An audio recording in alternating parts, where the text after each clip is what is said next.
Mirë, çfarë do flasim sot është çfarë duhet të bëjmë ose çfarë mund të bëjmë kur bijem në mosbindje. Edhe siç e dini ne po shikojmë së bashku nga libri i Jonës, libri i profetit Jona, kështu që lutem hapeni Biblën tek Dhjata e Vjetër. Dhe sot do të vazhdojmë me kapitullin 2, vargjet 1 deri në 11. Pra le ta hapim Biblën tek fjala e Zotit te libri i Jonës. Shpresoj që ta gjeni, është në Dhjatën e Vjetër. Është në librat e profetëve të vegjël, mbas Danielit, mund të kërkoni fillojnë profetët e vegjël.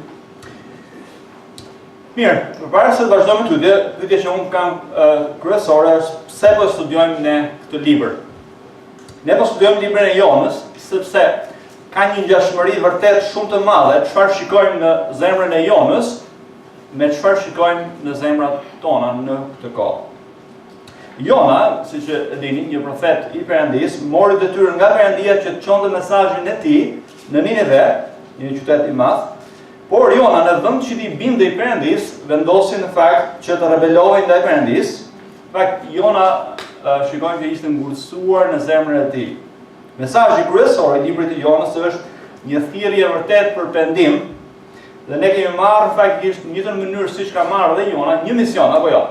Misioni ynë kryesor si besimtar cili është të bëjmë dishepujt të Jezu Krishtit, të bëjmë të njohur njerëzve Ungjillin. Këtu në Tiranë, Shqipëri e më tutje. Por pyetja që shtrohet është kjo: si jemi përgjigjur ne urdhërimit të Zotit tonë Jezu Krisht për t'i thirrur njerëzit në Tiranë edhe kudo tjetër të pendohen dhe të besojnë Ungjillin e tij? A jemi bërë edhe ne si Jona? A jemi bërë ne mos kokçarës nëse njerëzit dëgjojnë Ungjillin apo nuk e dëgjojnë Ungjillin? A jemi bërë ne indiferent? Apo madje mund kemi hequr dorë fare madje edhe nga predikimi i Ungjillit? Apo madje mund të them edhe diçka tjetër, mbase asnjëherë nuk e kemi marrë seriozisht urdhërimin e Jezu Krishtit që të bëjmë dishepujt e tij. Asnjëherë nuk e kemi marrë seriozisht urdhërimin e atij që na deshin edhe dhe dha jetën e tij për ne. Ose a besoni se urdhërimi i tij për të predikuar Ungjillin është diçka fakultative, pra diçka që ju më thoni mund ta bëj edhe mos ta bëj?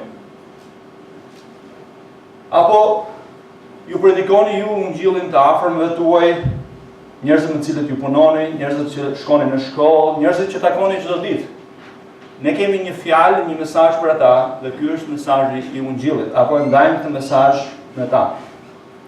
Edhe, siç thash, mesazhi kryesor i librit të Jonës është një thirrje për pendim. Që ne të mos jemi si Jona, por që përmbushim misionin që na ka dhënë Perëndia, detyrën që Perëndia na ka dhënë që të bëjmë të njohur Jezu Krishtin, Birën e tij në botë. Deri tani, siç e dini, kemi parë 3 mesazhe kryesore nga libri i Jonës. Mbani mend mesazhin e parë kemi parë në vargjet 1 deri në 3, kemi parë mosbindjen ndaj misionit të Perëndis.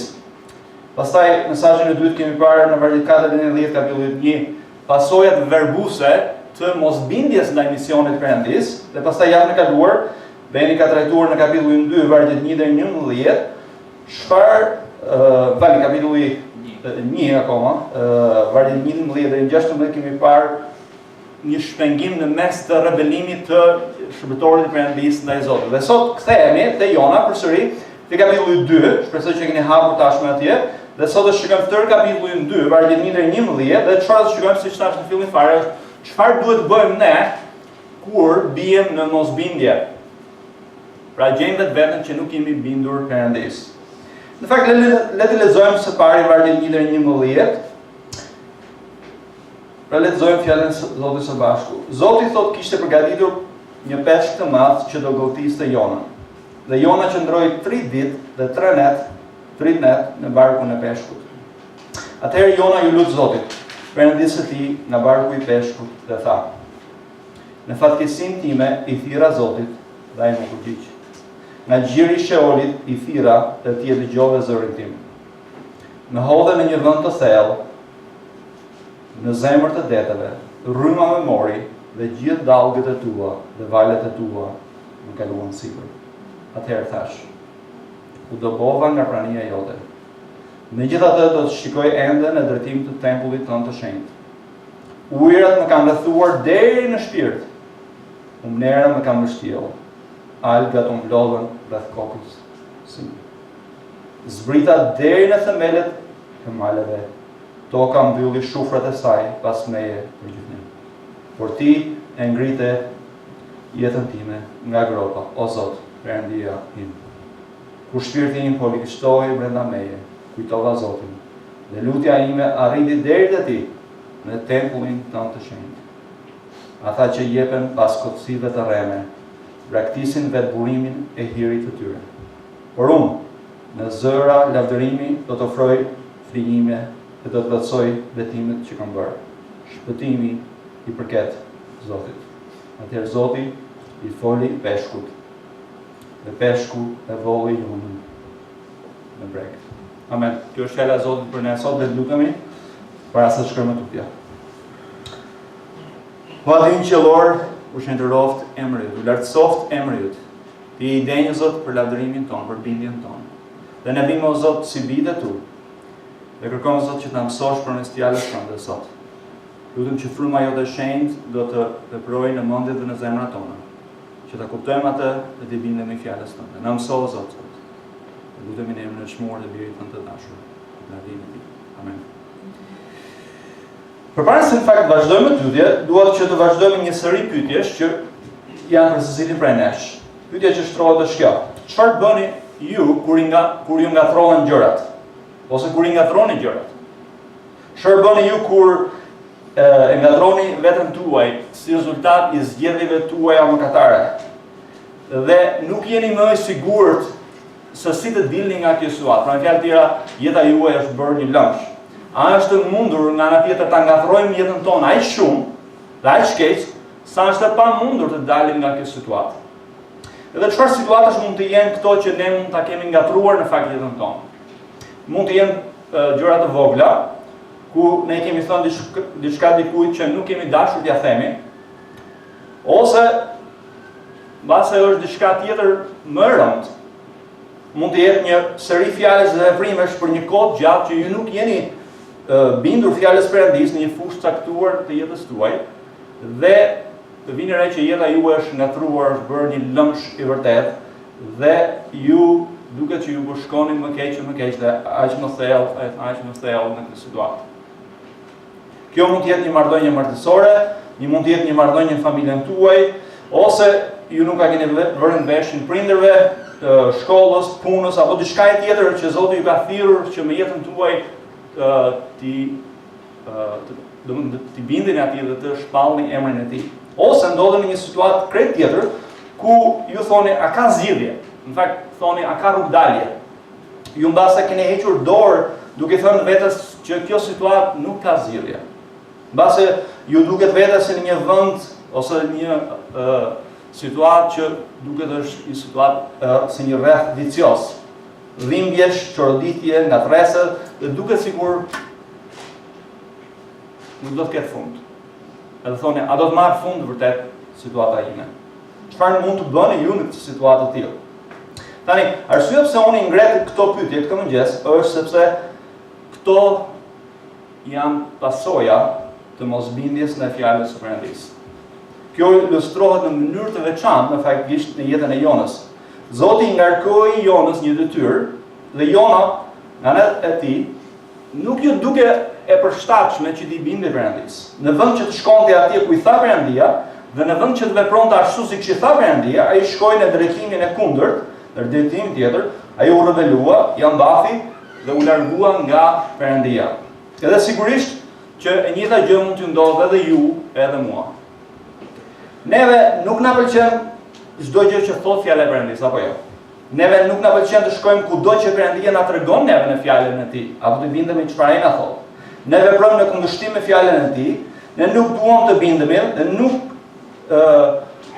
na përshtatet neve ajo gjë çfarë ai kërkon, dhe në vend që të bindemi në një formë apo në një tjetër, çfarë bëjmë? Ne i ikim vullnetit të Perëndis, nuk i bindemi, dhe Bibla nuk flet nga ana tjetër jo vetëm për gjërat që ne bëjmë, pra nuk janë thjesht gjërat që ne bëjmë që janë rebeluese dhe mëkatare, por janë edhe gjëra të madhe që ne duhet i bëjmë, por në fakt ne nuk i bëjmë. Ideja kryesore është që në një formë apo në një tjetër, në një shkallë apo në një tjetër, duke bërë apo duke mos bërë, në një farë kuptimi ne po ikim nga Perëndia, nga vullneti i Tij. Kjo është mjaft e mundur. Vetëm në anë tjetër mos thoni që ju jeni një njerëz i përsosur. Ju më thoni s'është e mundur për mua. Po atëherë nuk shpresoj që ju do thoni që ju jeni një njerëz i përsosur, apo jo. Që ju bëni çdo gjë në mënyrë të përsosur. Ideja kryesore është këtu që ne vrapojmë në natyrën tonë në drejtim të kundërt me vullnetin e Perëndisë. Pra çështja është këtu. Ne jetojmë në një botë që është krijuar nga Perëndia, apo jo? Kjo botë është bota e Tij. Dhe kjo botë funksionon sipas parimeve të Tij, që ai ka caktuar sipas parimeve të fjalës së Tij. Dhe te fjalët e urta 13:15 thotë kështu: rruga e shkelësit, pra rruga e atij që nuk i bindet Perëndisë, është rrugë e vështirë, është rrugë e rëndë. Dhe është manice, faktikisht, se në çfarë lloj ngatresash e fusim në veten,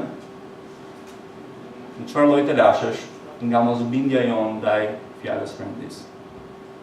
Por pyetja që shtrohet është çfarë të bëjmë ose çfarë mund të bëjmë kur e kemi ngatruar veten tonë në një lëndë të tillë. Edhe me këto pyetje në mendje, le të futemi tek mesazhi i Jonës kapitulli 2. Deri tani kemi parë që Jona, siç tham, është një profet në Izrael dhe Perëndia e ngarkoi detyrën atij që të shkonte në qytetin e madh të Ninives, predikonte mesazhin e pendimit, sepse thuhet që Perëndia thotë që ligësia e tyre ka ardhur përpara meje, pra ligësia e tyre është të bërë shumë e madhe para Zotit. Dhe çfarë ndodh? Jona nuk dëshiron që të shkojë të predikojë këtyre njerëzve të ligj, që ai mendonte, sepse këta ishin armiqtë e popullit Perëndis dhe ishin edhe armiqtë e tij. Asirianët ishin armiqtë të Izraelit në atë kohë. Kështu që Jona, ose në fakt do thoya, kështu që Jonës nuk i pëlqeu fjala e Zotit, nuk ju duke përshtatshme të bindej Perëndis, kështu që iku krejtësisht në drejtimin e kundërt me Niniven, do të shkojnë në drejtim në jug, në drejtim të Tarshishit. Tani, kjo gjë që po ndodhte i shkoi mirë Jonës deri në një farë pike, apo jo? Edhe Jonës duket sikur gjërat po i shkonin, si themi, në sahat, apo jo? Dhe çfarë shikojmë është që ai kishte shkuar në vendin më të thellë të anijes dhe ja kishte futur gjumbit në fakt për 7 palë qefe. Megjithse frynte një furtunë e madhe, duke që Jona as që bëj vonë fare se çfarë ndodhte për jashtë. Dhe thash që kjo shkoi mirë deri në një farë momenti dhe shikojmë në vargun 4 që Perëndia dërgoi thot një erë të fortë, dhe kjo erë ishte aq e fortë, thuhet që sa anija po ndahi në dysh. Detarët shikojmë që hodhen një short për të mësuar se për shkak të kujt kishin rënë këto gjëra mbi ata, dhe Perëndia u zbuloi atyre që dhe shorti ra mbi Jonën. Pastaj e pyetën Jonën, falni, se çfarë duhet bënin ata për ta qetësuar detin. Edhe Jona tha, hidhni mua në det edhe çdo gjë do të bëhet qetësi.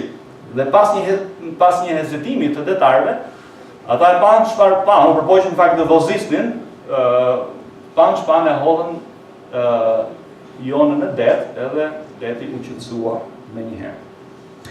Tani një pyetje që kam në tutje është, a mund ta imagjinoni se çfarë domethënie të madhe mund të ketë pasur vërtet kjo gjë për detarët pagan? Që një fortunë aq e madhe, një erë aq e madhe, një det aq i trazuar dhe menjëherë të dalë dielli. Te Jona 1:16 çfarë mësojmë? Mësojmë që ata u penduan dhe vendosën besimin te Perëndia e vërtet, tek Perëndia i qiellit dhe Perëndia i tokës. Dhe thuhet që ato i ofruan flijimin dhe bën zotime i bindeshin Perëndisë. Pyetja që shtrohet, mbase nuk e di, mbase e dini se çfarë ndodh në tutje, pyetja që mund të thoni çfarë ndodhi me Jonën. Tani ne do të kishim menduar që gjëja më e drejtë që Perëndia mund të kishte bërë me Jonën, pra me një shërbëtor të tij të pabindur, që nuk i bindet Perëndisë. Në fakt çfarë do të bërë ju nëse një shërbëtori juaj, një punëdhënës juaj nuk u bindet ju.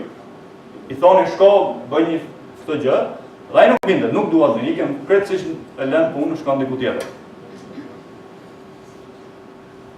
Do ta pushon nga puna apo jo? Mirë që ne nuk jemi Perëndi që të bënin jetën gjë.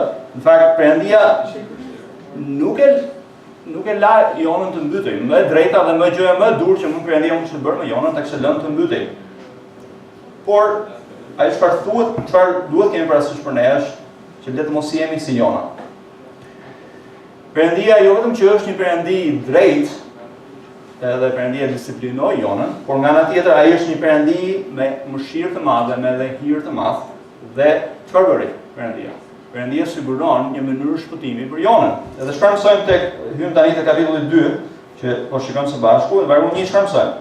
Zoti thotë kishte përgatitur një peshk të madh që të godiste Jonën, dhe Jona thotë qëndroi 3 ditë dhe 3 net në barkun e peshkut.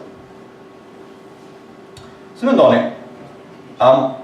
Mendoni se Jona e ka futur veten në një telash të madh? Ku ndodhet tani Jona? Jona ndodhet në barkun e një peshku të madh, bashkë me një balenë. Përpiqeni tani ta imagjinoni, përpiqeni ta imagjinoni Jonën tani në barkun e një peshku të madh, balenë të madhe. Si do të ishte? Do të ishte një vend, mendoj, siç përshkruajnë disa komentarët, një vend me një erë të keqe, një errësirë e plot. Unë besoj që Jona kështë marrë çakmak me vete, një vend i llatarshëm. Perëndia trajton Jonën siç trajtojnë nga një herë në fëmijët, që kur fëmijët nuk binden, çfarë bëjmë, u themi që shko në dhomën tënde, shko mendohu për atë çfarë ke bërë, edhe pastaj kur të reflektosh, e ecë dhe flasim përsëri. Dhe Perëndia e futi Jonën në një vend tepër të veçantë, që Jona të mendohej dhe të reflektonte. Për secilin prej nesh, Perëndia ka përgatitur diçka që të na bëjë neve të mendojmë. Tani, ndërkohë që ne mendojmë për Jonën në barkun e peshkut, a na duket kjo diçka shumë e vështirë për tu besuar, nuk do të zgjatëm shumë, a ka diçka që Perëndia nuk mund të bëjë? Pra, mund besojmë vërtet që ishte një peshk aty që e goditi Jonën, në Jona jetoi vërtet 3 ditë e 3 net, pastaj peshku e nxorri në breg të detit. Mendoni për këtë. A është Perëndia krijuesi i gjithçkaje? A mund të bëjë Perëndia gjithçka? Por gjëja më e vështirë në fakt, si mendoni, a është gjëja kjo më e vështirë në këtë libër, si mendoni? Por të besuar në këtë libër. A është pra vështirësia më e madhe në këtë libër ky peshk i madh për besuar që në vërtet ka ekzistuar një peshk i tillë ose Perëndia vërtet bërë një peshk i tillë? Jo, nuk është kjo gjë më e vështirë në këtë libër. Gjëja më e vështirë si mendoni është? Gjëja më e vështirë për të besuar është që Perëndia vazhdon të kujdeset për një shërbëtor të tij të pabindur, edhe ai gjen një mënyrë për ta shpëtuar atë, për që ai vazhdoi misionin e tij dhe pra përgatit një peshk për ta shpëtuar. Diçka krejt e veçantë që Perëndia bën për një shërbëtor të pabindur të tij. Dhe në fletën që ju keni marrë, keni një sër pikash që flet më tutje për çështjen e besimit të fjalës së Perëndisë. Dhe mund të shikoni vetë këto pika tani, dhe aty shikon çfarë thot Jezusi, çfarë thot Pietri, çfarë thot Pali, çfarë thon tërësi fjala e Perëndisë. Fjala e Perëndisë është krejtësisht e besueshme. Dhe unë po e lë vetë në kohën tuaj që të shikoni atë. Por çfarë do bëjmë në pjesën tjetër të kohës? Në pjesën të kohës do të përqendrohemi te Jona në barkun e peshkut të madh, që në fakt Zoti kishte përgatitur për Jonën. Dhe Jona, kapitulli 2, vargu 1 deri në 11, çfarë shërben? Na shërben si një tablo e një pendimi të vërtetë. Dhe ne do të shikojmë nëse vërtet është një pendim i vërtetë, por edhe një herë çfarë shikojmë?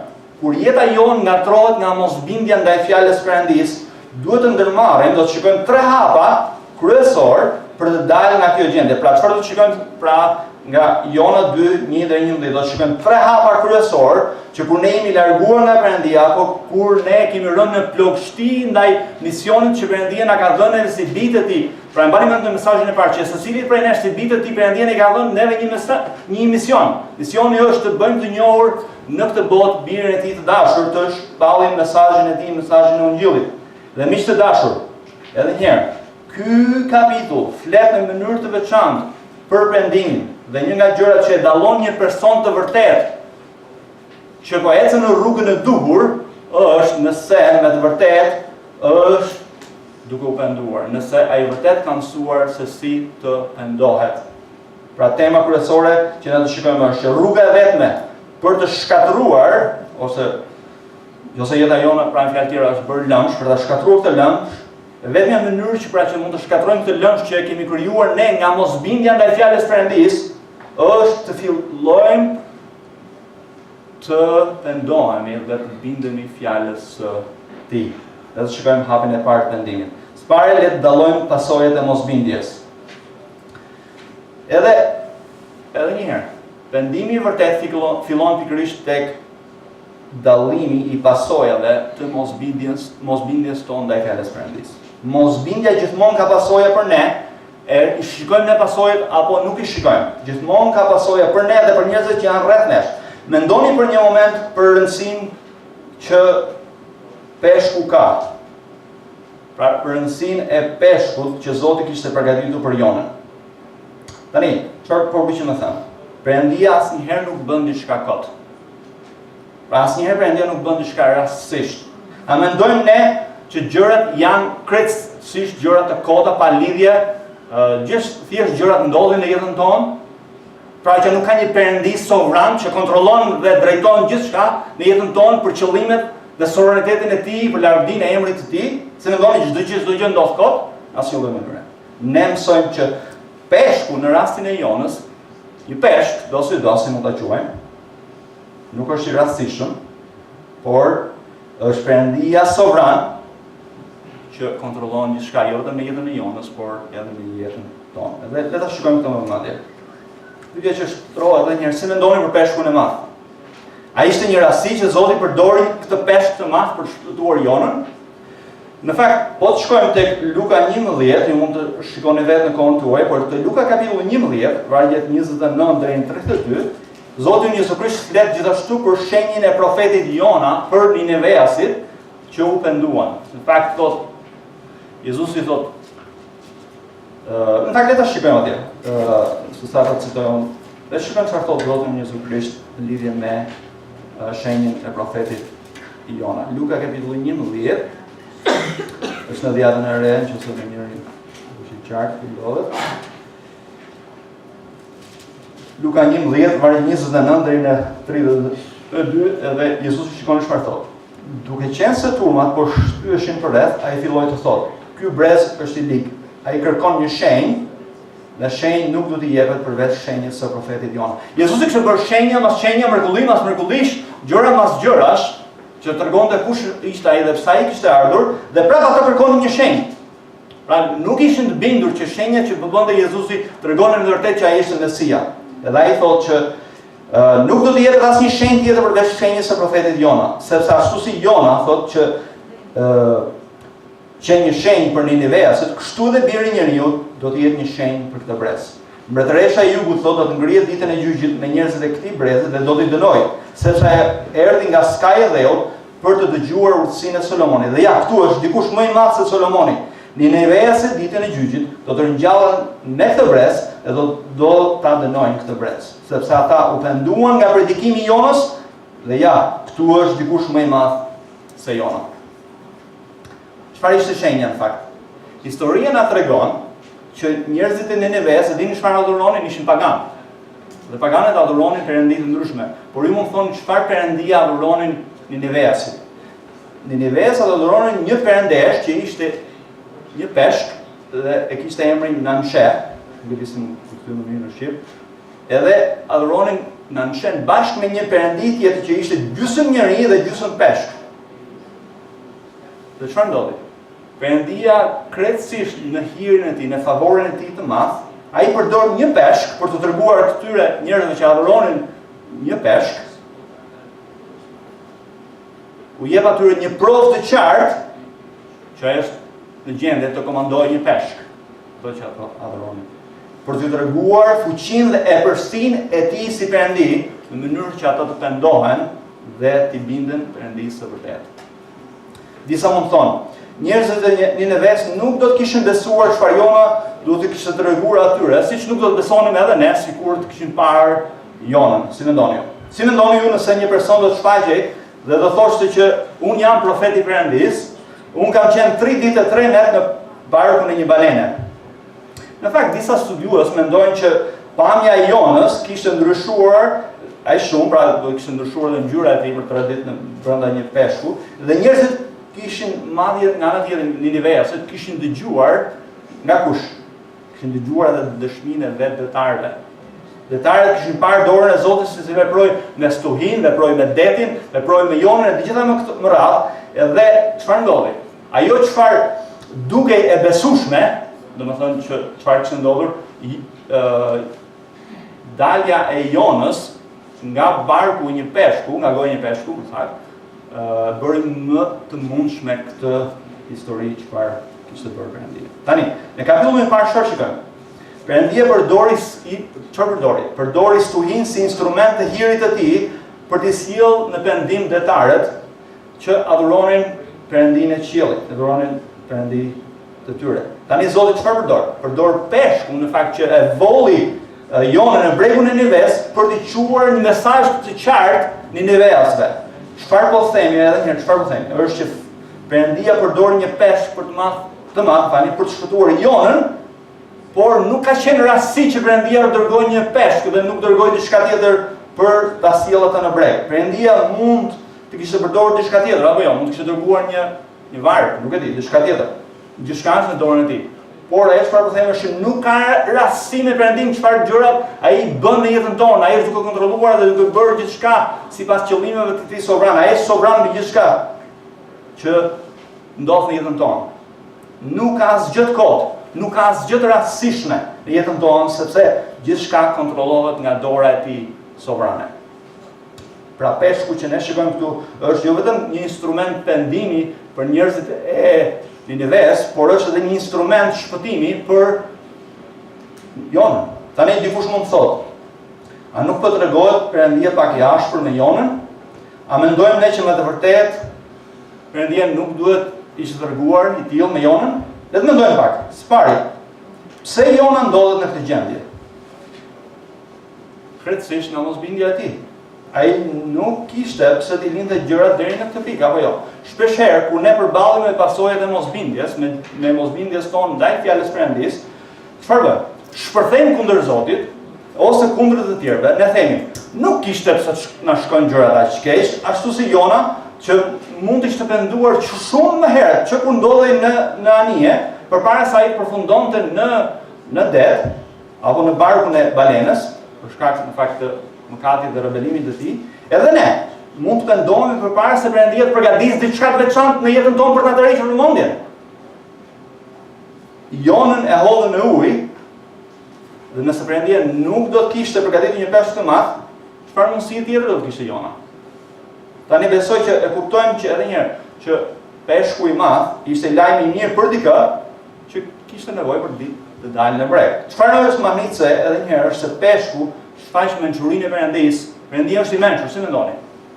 Sepse peshku që Zoti kishte përgatitur shpëtoi edhe Jonën, por solli në pendim edhe Nineveasit. Le ta pranojmë edhe një herë. Ky peshk nuk ishte diçka e përqyeshme për Jonën, apo jo? Çdo gjë mund të ishte e përqyeshme për Jonën, por jo ky peshk. Pse? Sepse para se Jona të përfundonte në barkun e peshkut, Jona nuk ishte penduar akoma, si mendoni ju? Kur u pendua Jona? Çfarë na tregon? Kjo pjesë e historisë na tregon edhe një herë mençurinë dhe përsusmërinë e planit të Perëndis. Ai din se çfarë po bën, me fjalë tjera. Ai din se çfarë po çon në jetën tonë. Instrumentin më të përshtatshëm për të na bërë neve të mendojmë, të reflektojmë dhe të pendohemi. Dhe Perëndia në sovranitetin e tij, në mençurinë e tij, në ditëdurinë e tij, çoi këtë peshk dhe çoi këtë peshk që e goditi Jonën për 3 ditë për 3 net për ta bërë atë të mendohej, reflektonte dhe të mendohej. Perëndia është i ditur, Perëndia është i mençur, dhe ai gjithmonë ndodhet përpara nesh, jo mbas nesh. Pse është kjo e rëndësishme edhe një? Sepse besoj se padyshim që ne të gjithë po e dëgjojmë këtë mesazh dhe ne mund të jemi larguar nga Perëndia në një formë apo në një shkallë tjetër. Le të jemi të sinqertë në këtë pikë. Ne ose po bëjmë gjëra të caktuara që nuk i pëlqejnë Perëndisë, ose nuk po bëjmë gjërat që në fakt duhet i bëjmë dhe që Perëndia pret prej nesh. Dhe që pret që ne t'i bëjmë ato. Dhe është e mundur që në këto moment, në mendjen tuaj, mbase ju po talleni me fjalët që unë po them. Mbase është dikush që po tallet me fjalët që unë po them. Në fakt nuk po tallet me mua. Ose mbase ju nuk po e merrni seriozisht, me të vërtetë seriozisht. Dhe po thoni, çfarë po thua? Unë nuk kam parë ndonjë pasojë negative akoma. Unë vazhdoj të bëj këto gjëra që unë bëj, nuk më ka hyrë as edhe një gjend në këmbën time. Nuk shoh asgjë. Unë nuk po i bindem fjalës së Zotit. Unë jam ashtu si Jona, i qetë, po fle për 7 palë qefe. Çdo gjë po më shkon mirë, çdo gjë po më shkon vaj. Edhe unë po ju them. Në të vërtetë, shpresoj që edhe ju po ndjeni erën e parkut të peshkut që Zoti kishte përgatitur për Jonin. Edhe që ai mund të jetë duke përgatitur për juve. Perëndia ka kohën e tij. Shpresoj që po ju pëlqen në fakt era e peshkut atje brenda. Apo mendoni tani për përvojën që pati Jona në parkun e peshkut që Zoti kishte përgatitur për të? Edhe unë po ju them këtë, nëse ju jeni një fëmijë i Perëndisë, ju do të provoni përvojën e Jonës në barkun e një peshku të madh që ai ka përgatitur për ju, patjetër për ju, dhe ai do t'ju bëjë gjithçka për t'ju tërhequr vëmendjen tuaj. Ai ju do juve, ai do bijtë e tij, dhe ashtu si një baba i do bijtë e tij dhe i disiplinon, ashtu do një Perëndia aty në qiellor na don edhe disiplinon gjithë ata që janë bijtë e tij. Dhe le të kushtojmë pak më vëmendje në tutje çfarë ndodh me Jonën. Te Jona 2:2 gjejmë një fjalë tepër të rëndësishme. Aty vargu 2 thotë atëherë Jona, por kur? Atëherë Jona. Joni ju desh që përjetonte të gjitha këto pasoja për 3 ditë, 3 net, përpara se të ishte gati që bënte atë gjë që në fakt duhet ta kishte bërë që nga fillimi kur Perëndia urdhëroi në fjalën e tij, tha shko dhe çoje mesazhin tim tek populli i Ninives. Kur ai më në fund ju lut Perëndis, Zotit, shikojmë të vargu 2:2, ai na tregon neve tani për pasojat e mosbindjes së tij. Shikoni çfarë përjeton Jona. Pra nuk është ai nuk po na tregon thotë ishte era e keqe e peshkut, nuk po flet fare për anën fizike, por po flet për anën e tij të brendshme. Në fakt për kthimin në shqip nuk është aq sakt në vargun 3, në fatkeqësimin time, nuk është në fakt fjalë për fjalë në fatkeqësimin time, por ai thotë në ankthën tim i thirra Zotit dhe ai më përgjigj. Nga gjiri Sheolit thotë i thirrë dhe ai e dëgjoi zërin tim. Më hodhe thotë në një vend të thellë, në zemër të deteve. Rryma më mori thotë dhe gjithë dallgët e tua dhe valet e tua më kaluan mua sipër. Pra nuk ishin thjesht valët e detit. Gjithçka është në kontrollin e tij. Era, deti, peshku, gjithçka është në shërbim të tij dhe ai përdor gjithçka për qëllimet e tij dhe për lavdinë e tij.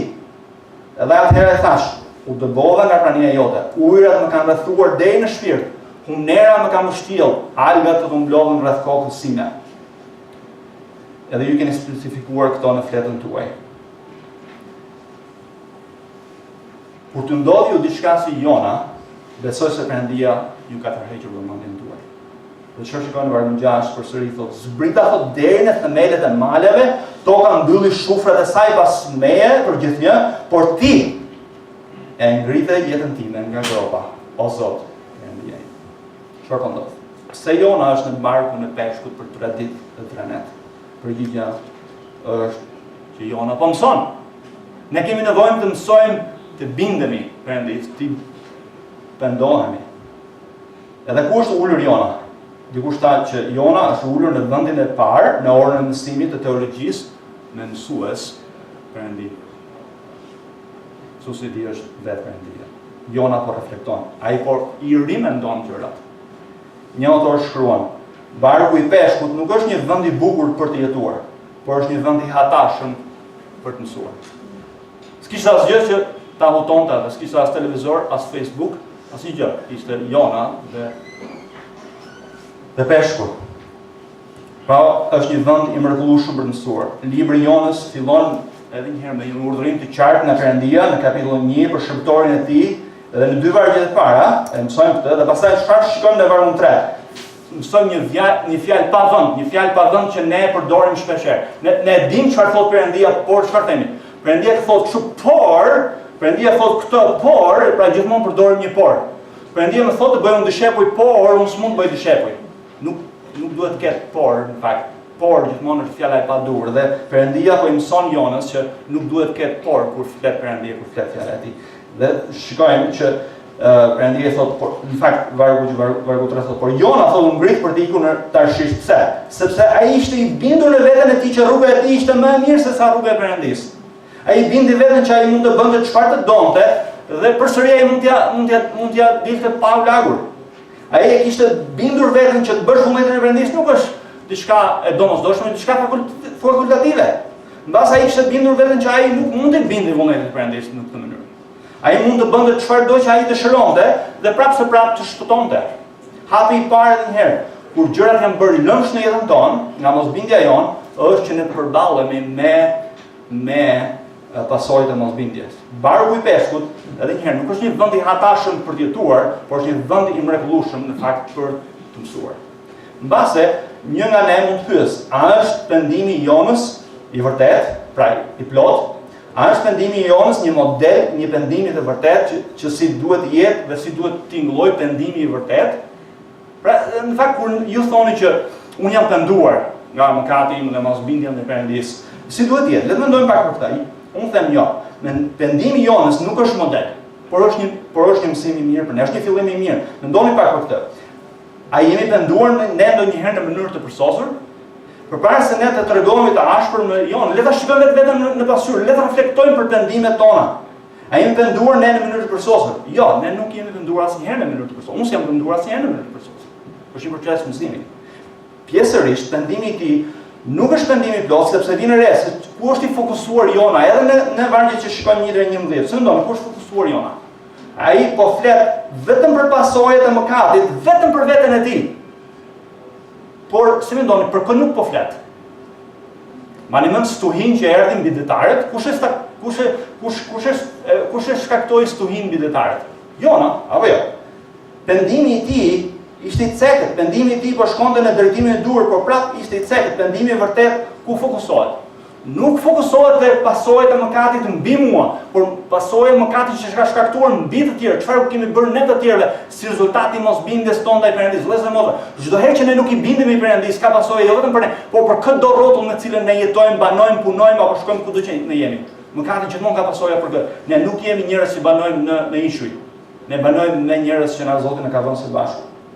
Pra dhe një pendim i vërtetë, cili është? Pendimi i vërtetë është kur ne nuk fokusohemi çfarë ka sjell mëkatin mbi ne, por çfarë domi ka sjell mëkatin tek të tjerë. Gjithashtu, po të krahasojmë pendimin e Jonës me pendimin e detarëve në kapitullin 1, në fakt është turpëruese.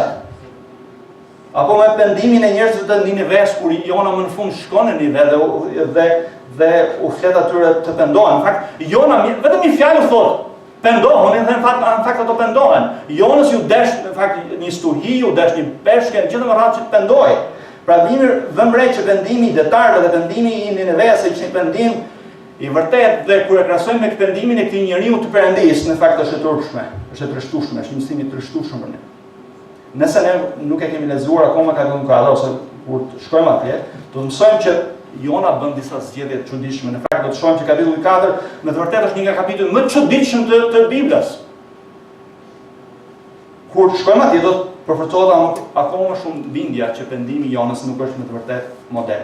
Në fakt, mënyra se si Jona i përgjigjet Perëndisë është tipike e përgjigjes se si kombi i Izraelit po vepron ndaj Perëndisë. Mënyra se si ata i përgjigjen, mënyra se si binden atë Perëndisë. Tabloja e këtij libri është që ti ikësh Perëndisë nuk është diçka e bukur.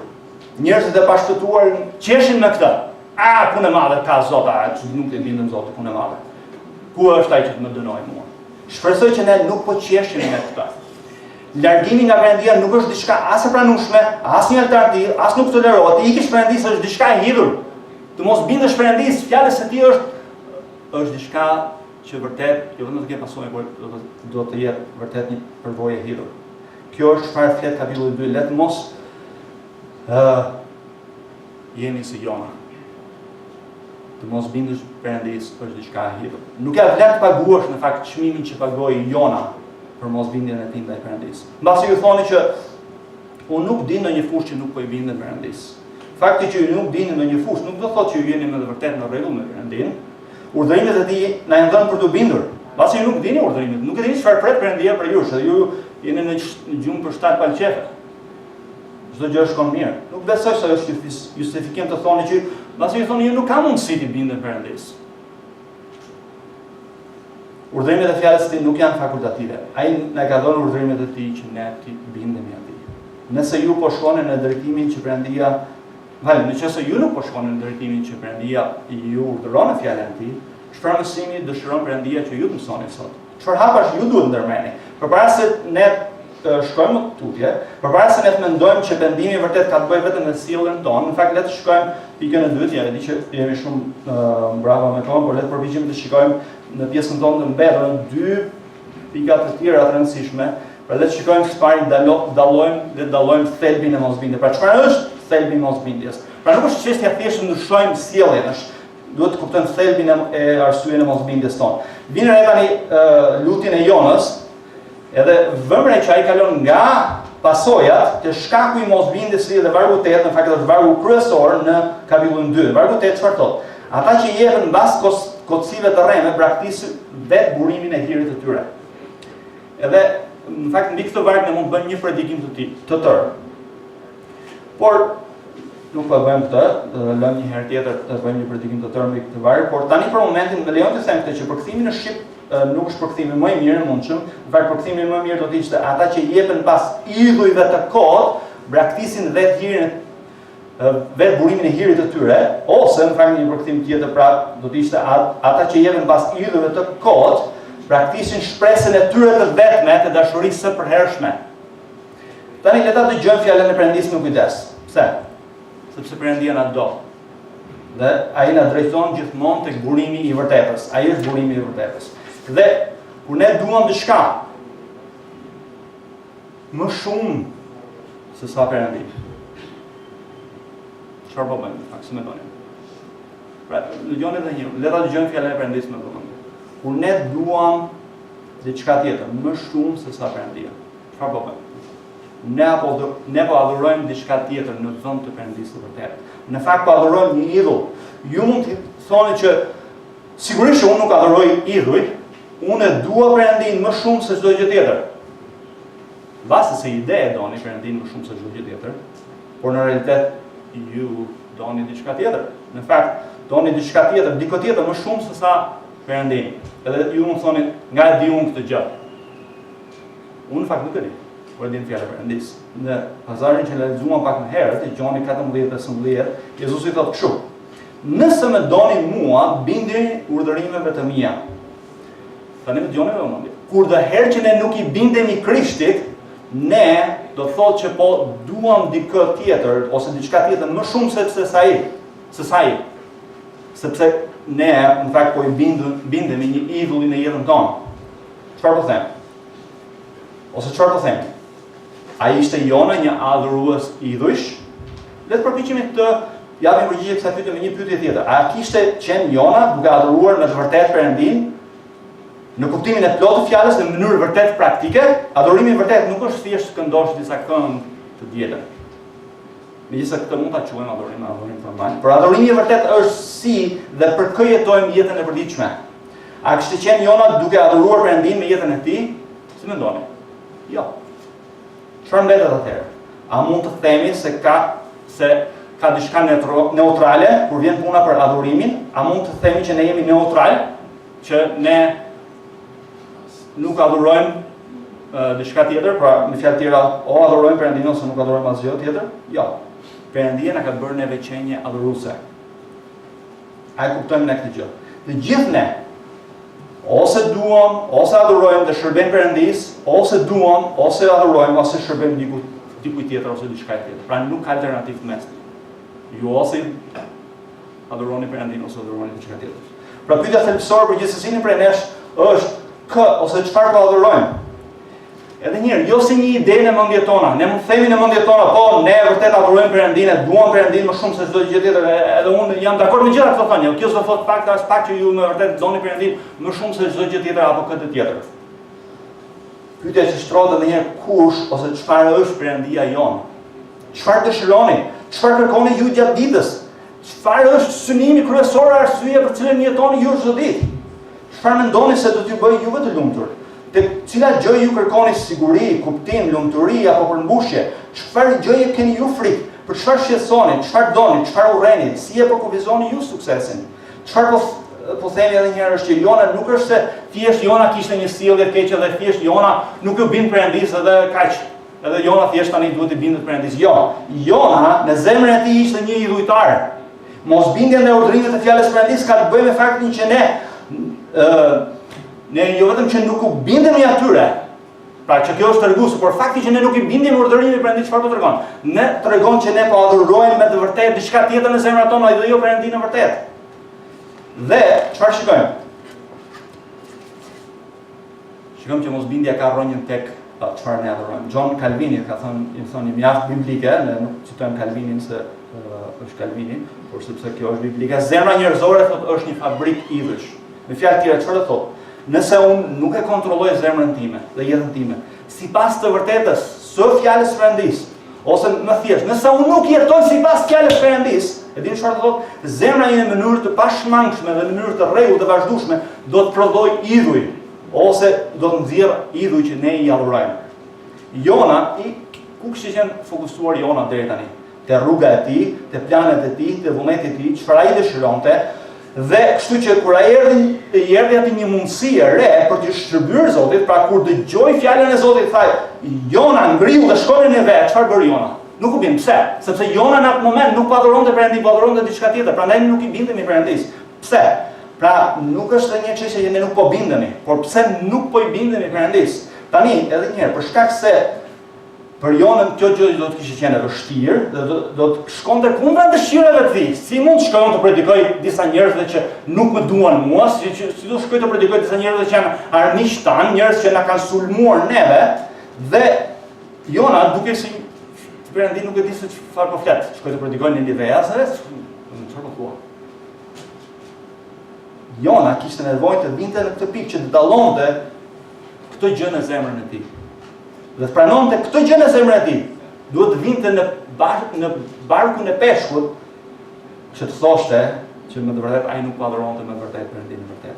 Ju mund thoni, a ishte kjo e kollajshme për Jonën që ta pranonte një gjë të tillë? Pyetja që kam unë është, a është kollajshme për ju?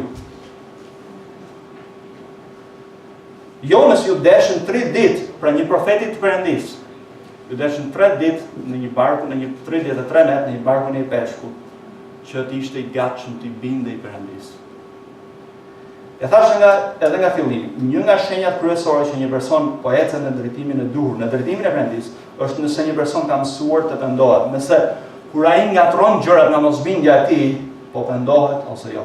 Pra le të pendohemi edhe një herë vëllezër dhe motra, shpejt, me një herë, gjërësisht, plotësisht. Ka disa njerëz që janë të gatshëm të bëjnë çdo gjë. Natyra ime njerëzore, jam i gatshëm të bëj çdo gjë përveç të mos pendohem. Dhe çfarë ndodh?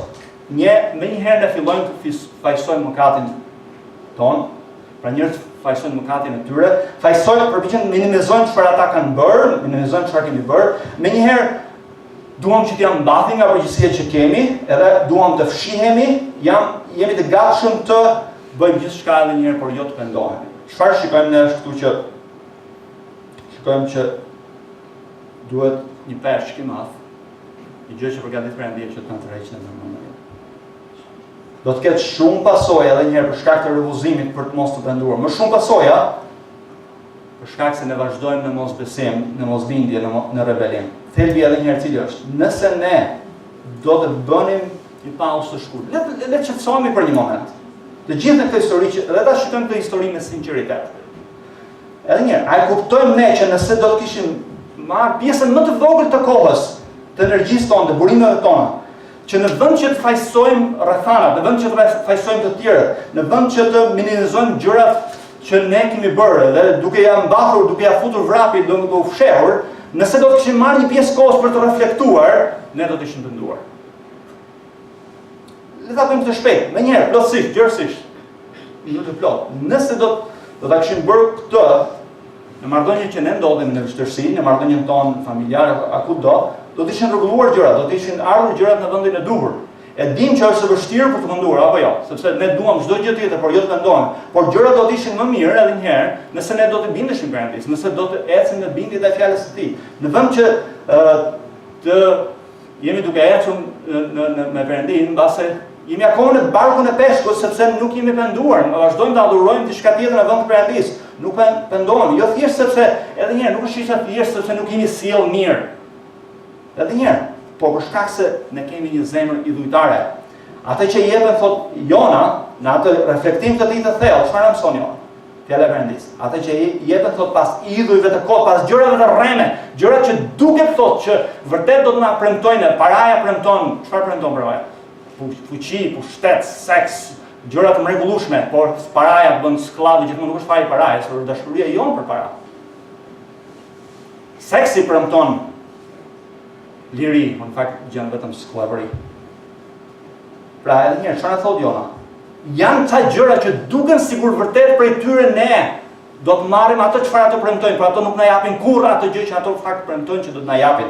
Në fakt na bëjnë neve gjithmonë bosh e më shumë bosh, sklavër, gjithmonë sklavër të tyre duke shërbyer atyre.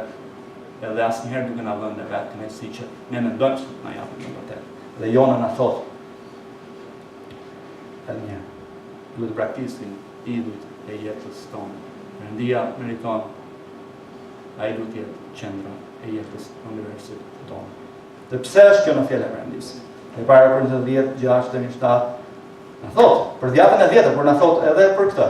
Dhe këto u bën si shembuj për ne, që ne të mos dëshirojmë gjërat e liga, ashtu si i dëshiruan ata thot, që të mos bëhemi idhujtar si disa nga ata.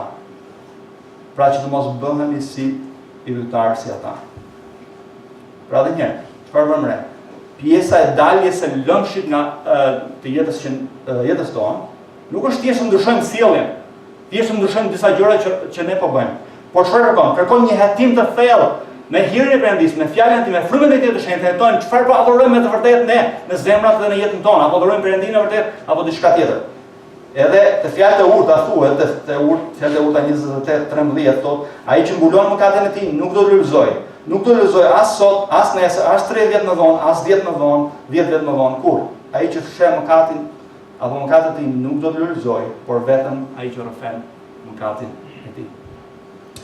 Në fakt çfarë është interesante, përpara se ta mbyllim me pikën e fundit, nuk do zgjat në pikën e fundit se të di kam kaluar kohën normale, por çfarë është interesante është, ndërkohë që po shikoja këtë pasazh, është që Perëndia i flet erës, dhe çfarë ndodh me erën? Era qetësohet. I flet detit, deti pushon. I flet peshkut, peshku i bindet. I flet Jonës, Jona thot, ti nuk di se çfarë flet. Unë do shkoj këtej. Ne mendojmë se jemi më të mençur, më të ditur se Perëndia ynë që na deshin ne për vabirin e tij. Dhe në fund fare dallos zgjidhjen e mosbindjes. Lavdi Zotit që gjithmonë ka një zgjidhje apo jo. Perëndia nuk dëshiron që ne të jemi të ngatruar. A besoni ju këtë?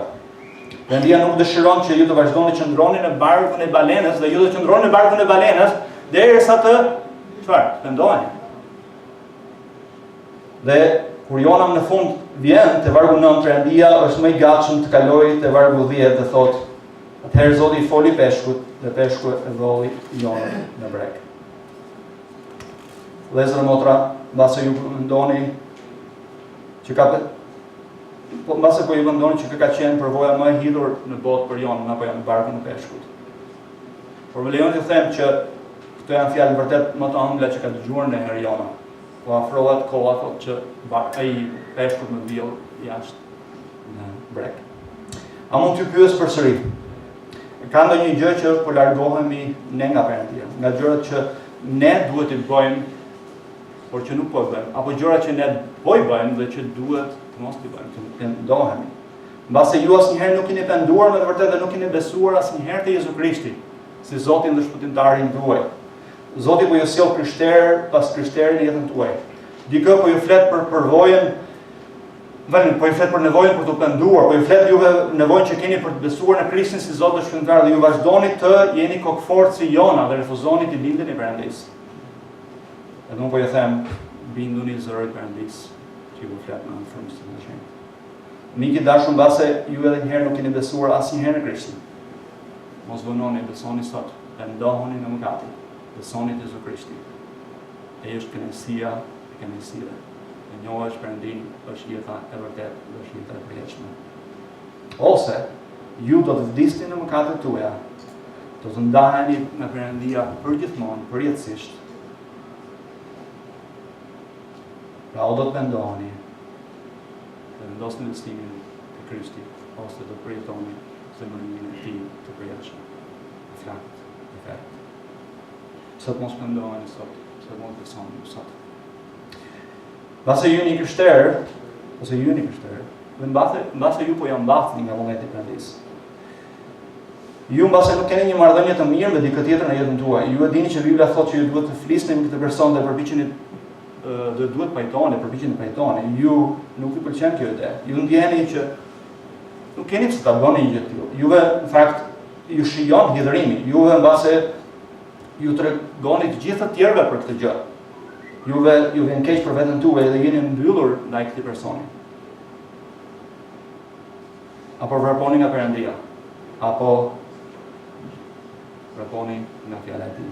Perëndia ka vendosur dikë në jetën tuaj që nuk e njeh Jezu Krishtin si Zot dhe Shpëtimtar, dikë me cilën ju punoni, dikë me cilën ju banoni, dikë në familjen tuaj, që Zoti ju ka shtyr vazhdimisht që ndani ungjillin me ta. Apo jo? Dhe ju vazhdoni të keni frikë të ndani ungjillin me të dhe duke nxjerrë justifikim. Mbas ai nuk do të dëgjoj, mbas ai nuk ka interes të dëgjoj. O, mbas e çfarë do të thotë. Shumë gjëra të. Mbase Zoti kërkon diçka sot për ju për shëntërimin tuaj, për rritjen tuaj. Ju dini për shembull që duhet pagëzoheni. Binduni Zotit dhe dëshmoni publikisht besimin tuaj. Mbase ju duhet bëheni një antar një kishe, binduni Zotit. Mbase Zoti ju thret të shërbeni në një mënyrë të caktuar në kishë. Zoti ka dhënë një dhunti. Zoti secili prej nesh, si fëmijëve ti na ka dhënë një mision, një shërbes, një dhunti, që do t'i përdorim për kishën e tij, për lavdinë e tij, në shërbim të kishës, në shërbim të njerëzve që janë kudo rreth nesh. Mendoni si po ju thret Perëndia sot, si të shërbeni, çfarë duhet bindeni, çfarë duhet pendoni. Mendoni për misionin që kemi ne si kishë, për lavdojmë Jezu Krishtin duke bërë dishepujt e tij, duke mësuar ata duke pagëzuar, duke mësuar ata të binden Jezu Krishtin në çdo gjë që ai na ka urdhëruar. Lezën e motra një herë fjala e Zotit thotë, bari thahet, në lulja bie, fjala e Zotit mbetet për jetë. Dhe kjo gjë përfshin edhe librin e Jonës. Fjala e Zotit është e pandryshueshme në mbetet për jetë. Ne të lutemi së bashku. Ne të bindemi atij. O Atë Gjallor, ne falenderojmë ty, të adhurojmë ty. Falenderojmë për fjalën tënde mjaftueshme, të plotë, të vërtetë. Edhe falenderojmë që ti je aq i fuqishëm, të dërgove birin tënd të vetëm, të vdiste në kryq për mëkatet tona.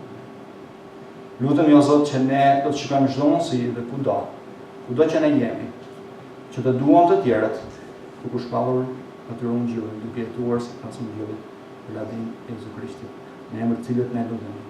Amen.